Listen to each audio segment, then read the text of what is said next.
Good morning friends. আজ আমরা Agartala airport থেকে চললাম বেনারসে। বেনারস এয়ারপোর্টে নেমে আজকে তোমাদের এয়ারপোর্টটা দেখাবো ভালোভাবে।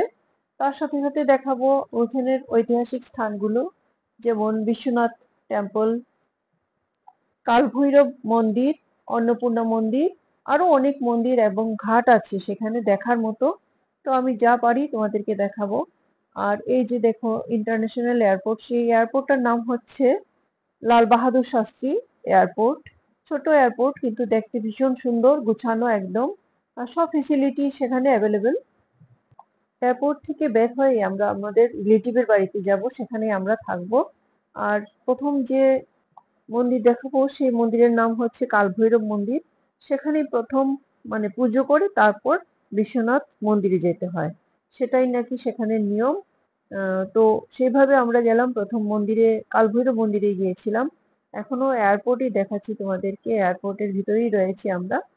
এবার আস্তে আস্তে এয়ারপোর্ট থেকে বের হয়ে যাব। মহাদেবের 12টি জ্যোতির্লিঙ্গের মধ্যে একটি জ্যোতির্লিঙ্গ সেই বিশ্বনাথ মন্দিরে স্থাপিত আছেন। ওনাকেই দেখাটা সবচেয়ে বড় ব্যাপার। ওনাকেই দেখার আমার ইচ্ছা আছে, তাই সেখানে যাব। অন্নপূর্ণা মন্দিরও আছে, সেখানেও যাওয়ার ইচ্ছা আছে। আর এয়ারপোর্টটা দেখো কত সুন্দর করে সাজানো হয়েছে। এবার বেরিয়ে গেছি আমরা এয়ারপোর্ট থেকে, আমাদের রিলেটিভের বাড়িতে চলে এসেছি। যে আমাদের রিলেটিভের বাড়ি, সেখানে আমরা আজকে থাকবো কিছুদিন, 2-1 দিন থাকবো, তারপর আবার আগরতলাতে রিটার্ন চলে আসবো। অন্নপূর্ণা মন্দিরে প্রতিদিন প্রচুর ভোগের প্রসাদ বিতরণ করা হয়, আর প্রচুর লোক সেখানে ভোগের প্রসাদ গ্রহণ করে। আর আমাদেরও ইচ্ছা ছিল, কিন্তু এত ভিড় থাকাতে আমরা আর সেদিন আর ভোগের প্রসাদ দিতে পারলাম না। আমরা আজ বিকালেই বেরোবো, বেরিয়ে সব মন্দির দেখতে হবে। প্রথমে আমরা যাব, বেরিয়ে গেছি আমরা, এখনই যাব আমরা কালভৈরব মন্দিরে। এই যে চলে এসেছি কালভৈরব মন্দির।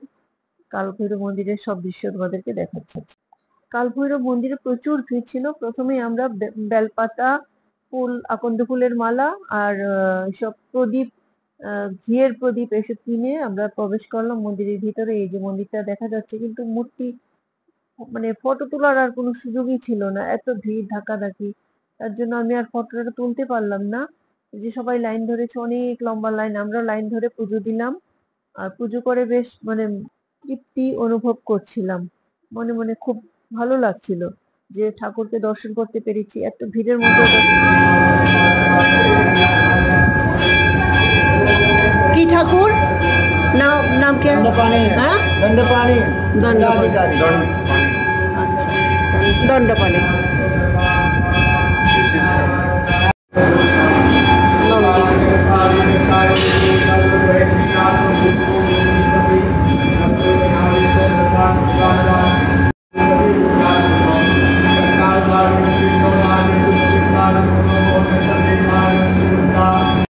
এবার চলে আসলাম কাশী বিশ্বনাথ মন্দিরে। দেখো কি সুন্দর বিশ্বনাথের এই যে মহাদেবের লিঙ্গ, মহাদেব পূজা হয় এখানে।